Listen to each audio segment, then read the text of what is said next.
अब महाराष्ट्र की राजनीति से बड़ी खबर दर्शकों तक पहुंचा दें। शरद पवार से मिलने पहुंचे हैं पार्थ पवार। तो आगे की रणनीति को लेकर चर्चा हुई है। पार्थ पवार के राज्यसभा जाने की खबरें भी सामने आ रही हैं।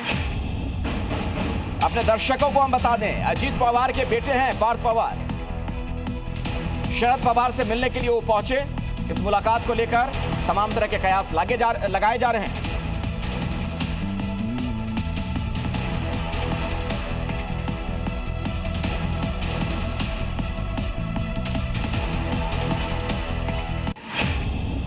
एक और बड़ी खबर इसी मामले में आपको बता दें, सुनेत्रा पवार डिप्टी सीएम बनने जा रही हैं। सीएम पद की शपथ वो लेंगी।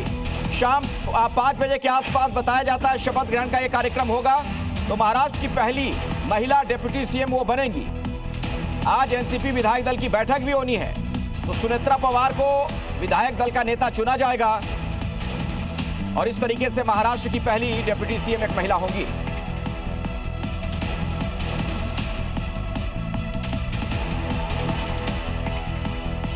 और आइए इसी खबर पर कुछ और जानकारी जुटाते हैं। हमारे साथ हमारे कई सहयोगी मौजूद हैं। अश्विन, सबसे पहले आपके पास आना चाहूंगा। डिप्टी सीएम के तौर पर आज शपथ लेने वाली हैं सुनेत्रा पवार। इस पर क्या अपडेट और है आपके पास? जी देखिए, सबसे पहले विधायक दल की एक बैठक होनी है विधान भवन में। 2 बजे सारे विधायकों को बुलाया गया है। विधान परिषद और विधान भवन विधानसभा दोनों ही जो है सभा के विधायकों को बुलाया गया और इस बैठक में ग्रुप लीडर चुना जाएगा और इसके बाद जो नाम जो है वो मुख्यमंत्री तक दिया जाएगा और फिर शपथ ग्रहण की जो तैयारी है वो शुरू होगी। फिलहाल आपको जो जानकारी हमारे पास है, 5 बजे का एक समय फिलहाल आया है कि 5 बजे बहुत ज़्यादा मुमकिन है कि शपथ विधि होगी। फिलहाल राज्यपाल देहरादून में हैं, वो आज दोपहर बाद तक मुंबई आने की उनकी संभावना है और 5 बजे शपथ विधि जो है वो की जाएगी। लेकिन आधिकारिक तौर पर कुछ देर में इसकी पुष्टि की जाएगी। फिलहाल 2 बजे का आधिकारिक ऐलान कर दिया गया है। विधानसभा में बैठक होगी। उस बैठक में ग्रुप लीडर चुने जाने के बाद और इस ग्रुप लीडर के तौर पर सुनेत्रा पवार का नाम सबसे आगे है। उन्हीं को ग्रुप लीडर चुना जाएगा और फिर डिप्टी सीएम के तौर पर वो शपथ लेंगी।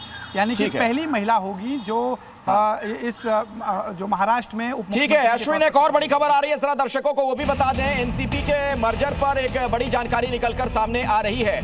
17 जनवरी को दरअसल एक बैठक हुई थी। उसी से जुड़ा ये अपडेट, उसी से जुड़ी जानकारी अपने दर्शकों को हम दे रहे हैं। एनसीपी के मर्जर पर ये एक बड़ा अपडेट सामने आ रहा है। 17 जनवरी की बैठक की तस्वीर भी, 2 गुटों के बीच ये बैठक हुई थी। मर्जर पर फाइनल बातचीत हुई थी और इसी पर कुछ और जानकारी देंगे। अंकुर भी हमारे साथ जुड़े हुए हैं, हमारे एक और सहयोगी। अंकुर, क्या है इस पर अपडेट और आपके पास? अखिलेश, पूरा अगर क्रम देखेंगे तो लगातार जो शरद पवार का जो गुट है और उसके जुड़े तमाम नेता हैं वो लगातार इस तरह की बातें कर रहे हैं, स्टेटमेंट्स अपनी तरफ से जारी कर रहे हैं। ये जो तस्वीर सामने आई है, खुद शरद पवार ने आकर आज सुबह प्रेस कॉन्फ्रेंस करी है। उन्होंने भी ये वाली बात बोली है कि 12 फरवरी की तारीख को हमने तय किया था, दोनों पार्टियां मर्ज हो जाएंगी। लेकिन जो सवाल है वो यही है कि ये जो तस्वीरें आ रही हैं या जो बयान आ रहे हैं वो सिर्फ शरद पवार गुट की तरफ से आ रहे हैं। अभी तक इस तरह का कोई भी बयान जो अजीत पवार गुट है वहां से एक भी लीडर सामने आकर नहीं बोल रहा है।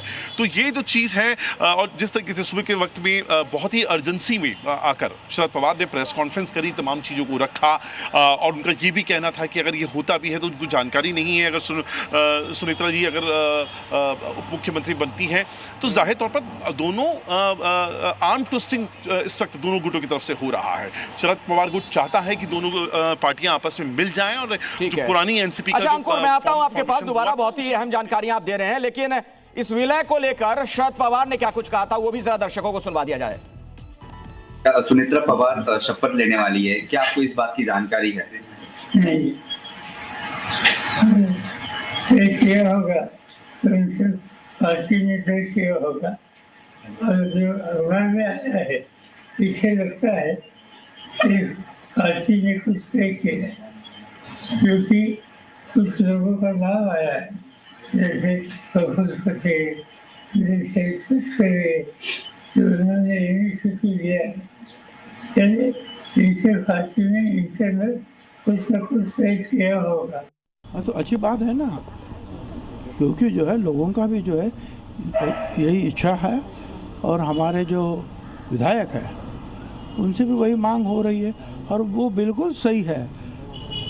इस हालात में जो है सुमित्रा ताई को ही बनाना चाहिए विधानमंडल प्रमुख, मतलब उप मुख्यमंत्री ऑटोमेटिकली हो ही जाते हैं।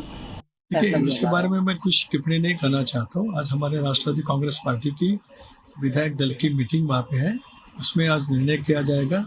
उसके बारे में हम राज्य के मुख्यमंत्री जी, जो उनका अधिकार है, उनको इसके बारे में हम अवगत करेंगे। किसी को जानकारी नहीं है। जानकारी अगर होगी तो अमित शाह जी को हो सकती है और देवेंद्र फडणवीस, सुनील तटकरे जी या प्रफुल्ल पटेल जी, दो 4 लोगों को हो सकती है, या जो शपथ लेने वाले उनको हो सकती है।